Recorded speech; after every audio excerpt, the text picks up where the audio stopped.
We just had a maintenance in Duel Links, which means there are new cards to go over. We have support for the Rose Dragon archetype in the form of a skill and structure deck, as well as cards that are likely going to be NPC cards, and other cards that are likely to be event, character level up rewards, or box cards.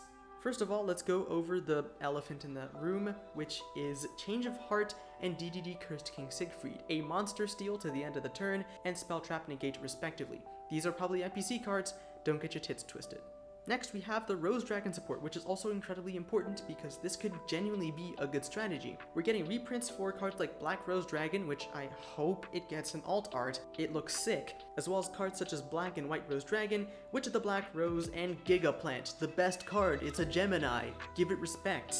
We also have new cards being released such as Ruddy Rose Dragon, which banishes both players' graveyards as a level 10 synchro, which is more of an endgame, mid-game thing, as well as Black Rose Moonlit Dragon, which either on its summon or a summon of a level 5 or higher monster can bounce a monster on the field.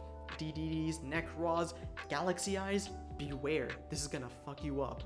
We also have the release of cards such as Rock Rose Dragon and Basil Rose Shoot. These see features in Dragon Link decks, and as such have also seen features on the ban list of the TCG, so watch out for these. The new skill allows you to dump a Rose Dragon or related card from your hand to the graveyard to then stack your deck with a card and allow you to add a card that mentions or is Rose Dragon. This is pretty good, it's a consistency boost, of course it's an anime skill. And also, this does enable incredibly easy ways to make Black Rose Moonlit Dragon.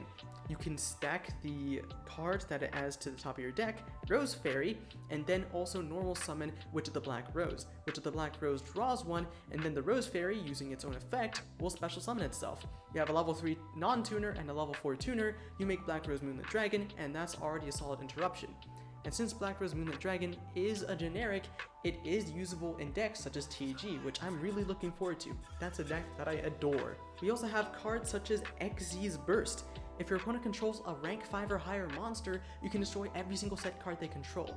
This is a side deck card, and it's okay right now considering that we are in an Xyz focused meta, but otherwise, it's pretty niche. I don't think it'll see much play other than the side deck in the current modern day, assuming that the KC Cup doesn't completely change that. We have a card like Gauntlet Launcher, a generic rank 6 Earth Machine, which allows you to spell speed 1 pop a card. That's not bad, and it specifically pops monsters, by the way. I need to make sure I reassure that. And it's got a lot of defense, so Constellars, Hieratics, whatever, go to town.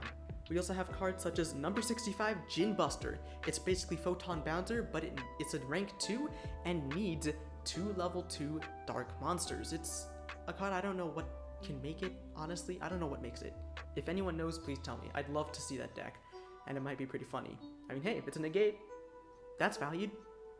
And we also have a card, Gentlemander. It's a salamander, it's a reptile, that's a light, level 4, that special summons itself from your hand to your side of the field if your opponent declares an attack. It's got 1200 attack, 1000 defense, and doesn't have any life point gain effects, which makes it much better than cards like Battle in the Box or Veil, which I'm saying better in terms of toxicity. It's not as bad as Battle in the Box or Veil, thank God. And if it survives, which is debatable, it can enable rank 4 plays. Also, all attacks are sucked up to Gentlemander as the true gentleman he is, so it's still a pretty decent card in decks that just want to stall because they're just not that good enough. We also have cards such as Galaxy Cleric and Fortune Lady Fire coming to the game. We already knew these were coming, and these are great for the respective archetypes.